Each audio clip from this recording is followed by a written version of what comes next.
of you following my channel. Some of you may know this already, and I was not prepared. Let's get some little light on the subject here. Hold on one second. There you go. Now you can see my keyboard. It's better. Okay, so this is going to be a real quickie, but I think you can get this now. Quickie to explain, but takes a little practice to get it in your repertoire, which is where you want it to. You can just pull it out on command. I'm going to give you this voicing I have in mind, and it's pretty easy to get. Then I'm going to review some of my favorite voicings for those of you who are hodgepodging around. If some of these voicings are new to you, then I've made more extensive videos on chord. Remember, as pianists and guitarists, we spend most of our time comping, doing chord work. So, without further ado, let me get into this octave right-hand voicing concept. It's very easy to get. So first thing is, let's play a C major 7 chord. So you gotta be fluent in all of them. So here's a D flat major 7, here's a D major 7, here's an E flat major 7, and right up the line, here's an E, here's an F, G flat, here's G, let's drop down an octave, here's A flat, here's A, B flat, B. So if you have that, if you can play a major 7th chord, root position, all 12 of them, then we're all set for this octave voicing thing. If you can't, then work on that first. That's your first step. So let's go back to C. Now, to get an right-hand octave voicing, all we gotta do is take this root, because we got it down here already. We got it, or the bass player's got it, or whatever. My left hand's got it. And just move this over here, and voila, we have a octave. See how the octave is on the 7th degree of the scale. Add a left hand root. It's a beautiful, nice sound.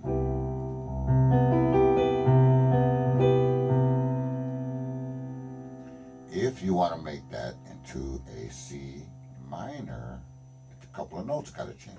This is going to stay the same. Everything else is moving down.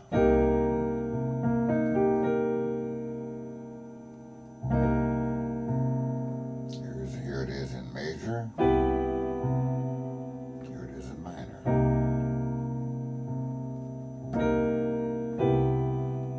So here's the exercise.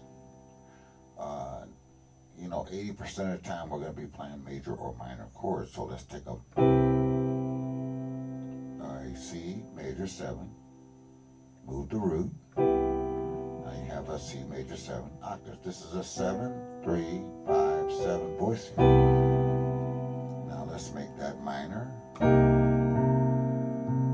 And back. Now let's go up a half step. If you want to capture these voicings, you certainly can, but I probably wouldn't write these down. I would just play them slowly enough that you can get them. So we have a 7, 3, 5, 7 voicing, same as when we were in C. So where's the 5? There it is right there. Everybody else is going to move. Right? So we're going to have this. And then back. Here's minor. It's a nice voicing. And we're going to play around with these voicings a little bit.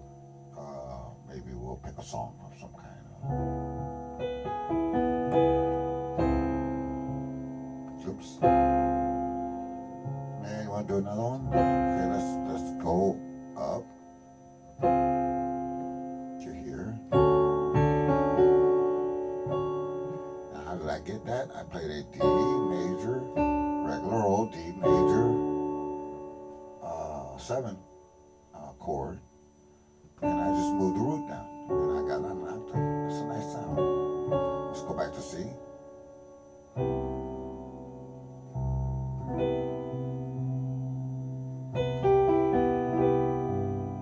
See, it's not a hard concept to get, but it's just a pretty sweet sound.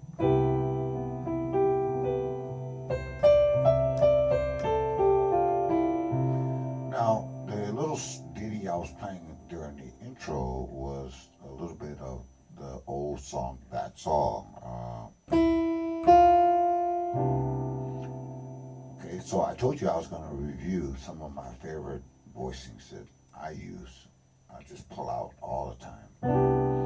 Roots on the fifth, so that's that 7. That's that my old favorite 7, 9, 3, 5 voicing. Sometimes I'll slur from this D to this E. Might do that.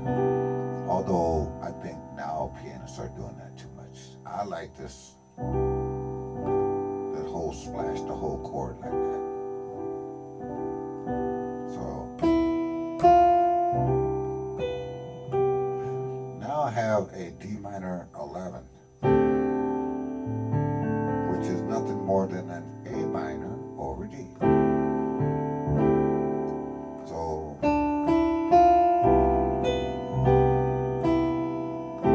minor 7th over D. Now what if I want to turn that A minor into an octave chord? All I gotta do is move this over. Let's see how that sounds.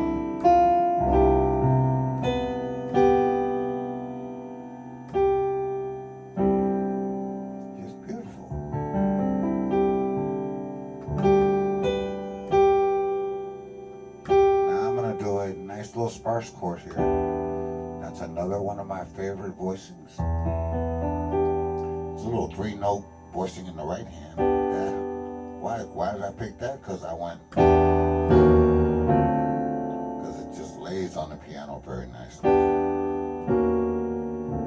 And I am a sucker for something that's easy to play, but it sounds good. Now back to D minor. I could have put that D in.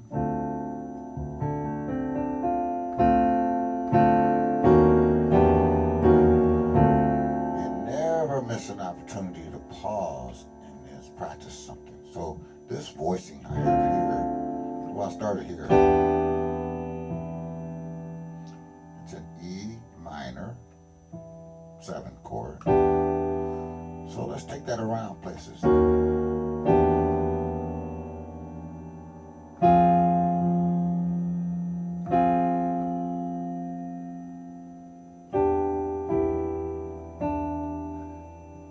You get the idea. Any voicing you find, you want to move it around. Let's see.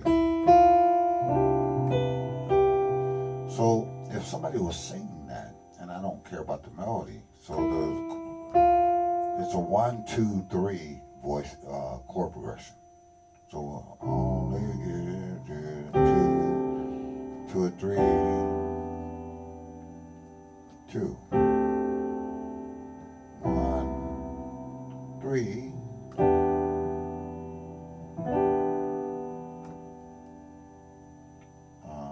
2, 2, 5. 2, 5. I think. Let's do this voicing on the 5. You don't want me to leave that out. That's this chordal voicing on the G7. I'll come back to that dominant chord because I got 4 or 5 ways I can play that. But this is a nice, dainty, sweet, fits this song very well because this is a dainty, sweet kind of song. Then we got an A minor. No.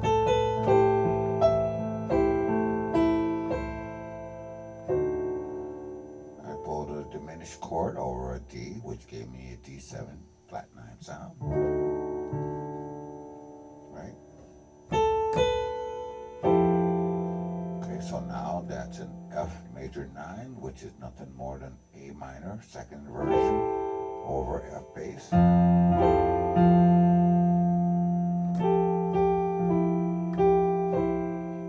That F major turns into, you can take it to a F sharp diminish. Now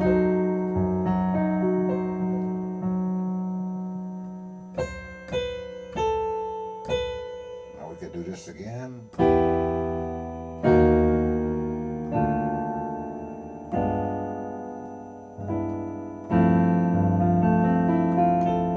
This voicing comes up in gospel all the time.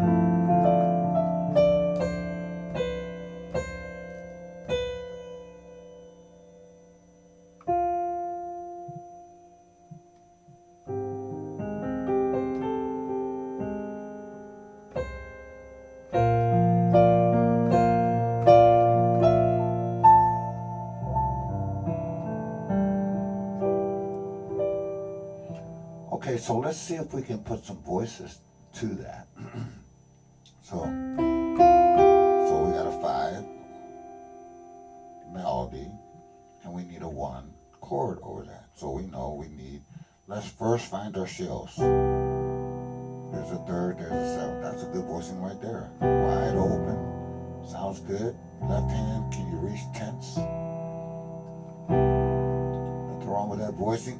It's sparse, somebody singing,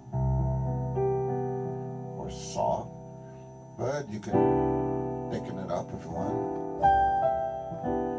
Remember, major 7 chords or major 9 chords are 3 minor. 3 minor over 1.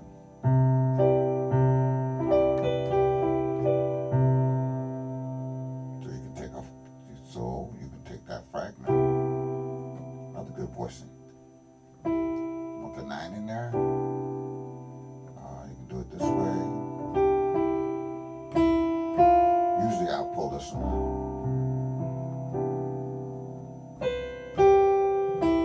Now I got a D minor 11 chord because the melody is telling me that.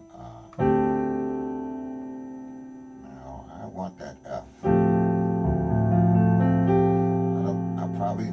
I'm really listening. I probably don't like that F that low, so I might leave it out. Leave it more sparse. Let's try it with this E here. Let's see.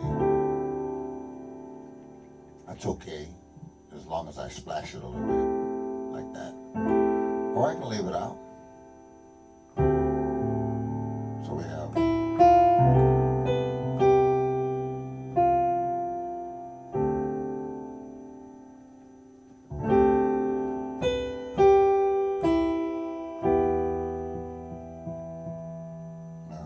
Go here.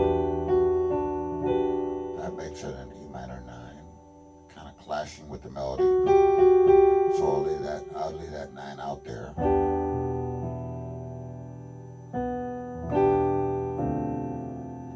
So if you don't want to do that, you can just go. So in a voicing scenario, you see this D minor. You know, I call that a naked D minor, or it's just a D minor 7. I can tell because I have a D in it, right? But if I moved it here, now it's a D minor 9. It's an F over D. See that F? They're both D minors, but this is a D minor 9, and this is a D minor 7. You should be able to play both because it's going to be melody dependent. Melodies here, so I'll pick this one.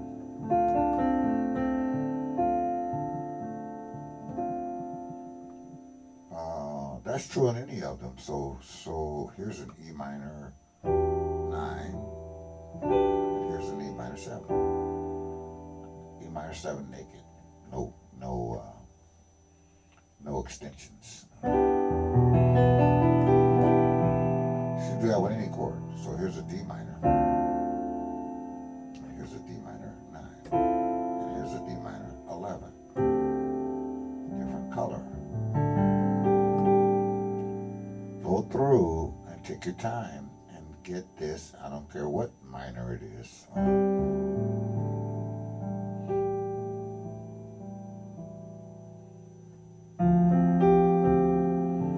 Here it is in quarto voicing. F.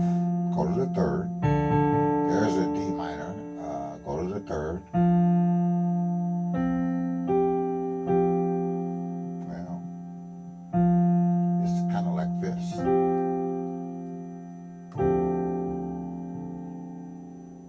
That might be a reach. That's a stretch of a ninth in your right hand. But I like this. This is the one I like. This gives me the most flavor. But that's what we do in practice. We sit down and we use our ears and we come up with voicings that we kind of like. Now, again, this video is emphasizing this voicing right here. It's a pretty voicing. So you want that in your toolbox. Now, if you want that in minor, here it is. Putting octaves, it's putting octaves in your right hand. Well, I got octaves in my left hand too.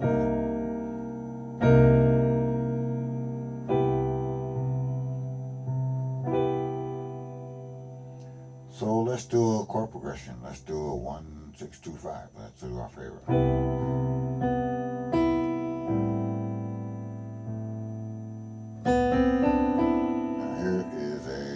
Two chord, right? But let's do octaves. How'd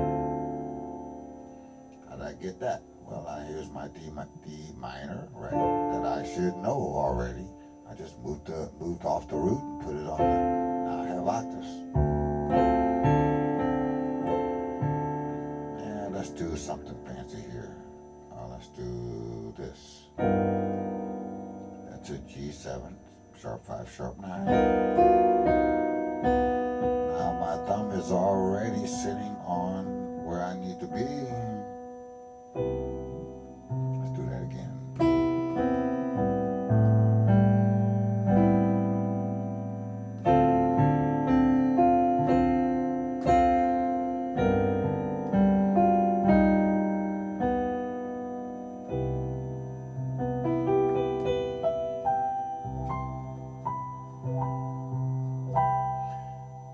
That's octaves in your right hand. Add it to your repertoire and combine it with some of the other voicings that you know.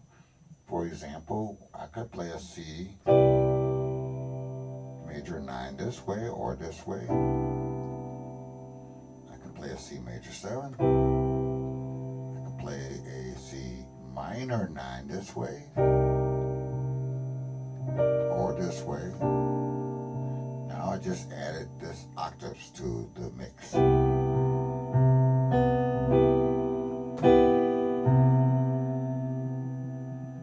Now, as in any of the voicings, at least that I study, I'm going to find 2 inversions of it. So I'm moving to a whole new territory, so make sure you got what we talked about earlier, right? Got that, right? In all 12 keys. You see this G and this B up here? I wonder what would happen if we put that G. No, don't like it. So now, see, we experimented. That didn't work too good. Because we already have a B down here. And we could just easily play a root fifth here and get the same result. So it's too much thinking and not a lot of return on that investment. So we'll leave that alone. So we're not going to mess with inversions on this particular voicing. Pull it out when you want dainty, or pull it out when the melody is on the 7. Sometimes that happens.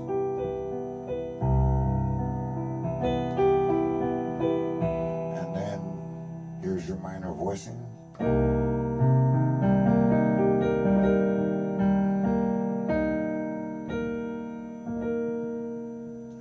So let's see if we wanted a 2-5-1. We got a C minor, which means that tells me we're going to the key of B flat. So here is a voicing you can use for that. C minor 9 or C minor 7 octaves. Squeeze that into this. And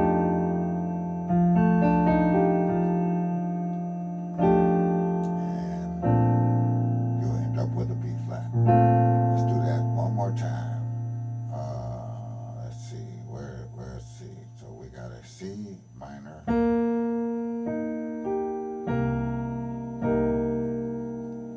Squeeze to here.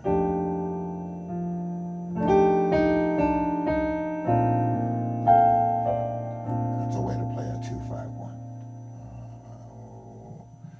Now, I was just thinking while I was doing that, what if I wanted to play a C minor 11? So we had this, but we can take the 5th off and move it to the 4th, and we get a whole nother sound. Now we have a C minor 11.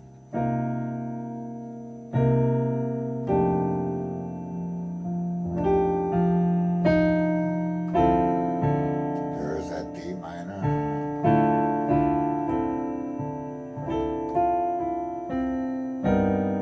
There's that G7 sharp 5.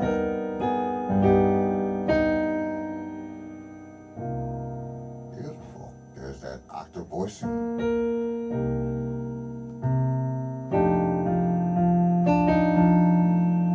I'm doing this over and over again so you can catch these voicings. This one you should know already. This is an F dominant chord. Let's do this way. Here's an octave B flat chord.